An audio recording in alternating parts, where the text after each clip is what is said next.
Godt, du kunne komme. Jeg har noget afgørende i sagen omkring din kone. Sæt dem ned. Jeg har for nylig mødt en pige. Hun tryllevandt mig fra starten, og hun var fantastisk smuk og yndefuld. Forleden dag var jeg ude at gå med hende.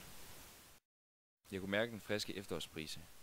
Den søde duft fra hendes parfume var kraftig, men ikke overvældende. Jeg fortalte hende, at jeg var blevet ringet op omkring en ny sag, som højst sandsynligt ville tage det meste af min tid. Så jeg ville ikke se hende meget.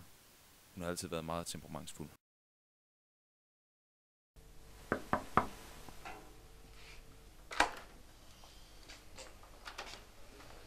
Goddag. Hvad kan jeg hjælpe dem med? Jeg går ud fra, at du er Philip. Mit navn er Thor Petersen. Goddag. Tag plads.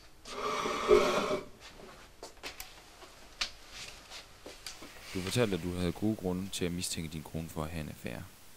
De sager havde jeg haft mange af igennem årens løb, så det ville højst sandsynligt ikke tage lang tid. Vi aftalte, at jeg skulle komme hjem til dig dagen efter for at få oplysninger, mens din hustru var på nattevagt.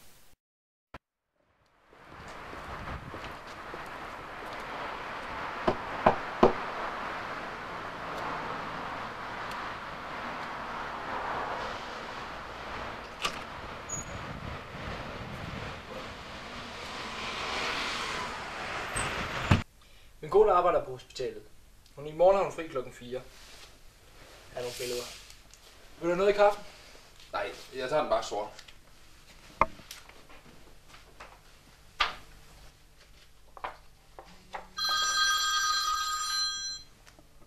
Ja, hallo? Ja, selvfølgelig. Jeg kommer til det samme. Det var Freja, der ringede. Jeg havde glemt vores middagsaftale. Næste dag ventede jeg ude foran hospitalet for at finde ud af mere om din kone.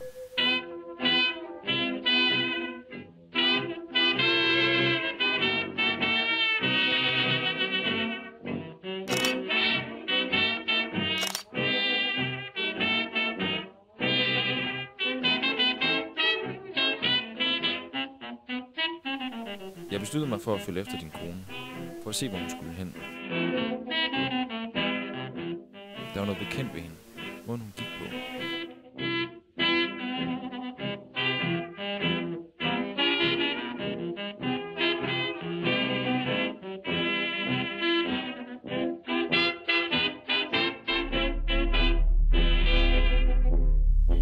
Inde i huset så jeg dig, og din kone gå hen imod dig. Hun vendte sig, så jeg kunne se hende. Det føltes som en kæmpe mavepuster, som om mit hjerte stoppede. Hvordan kunne det være hende? Pludselig faldt alt på plads.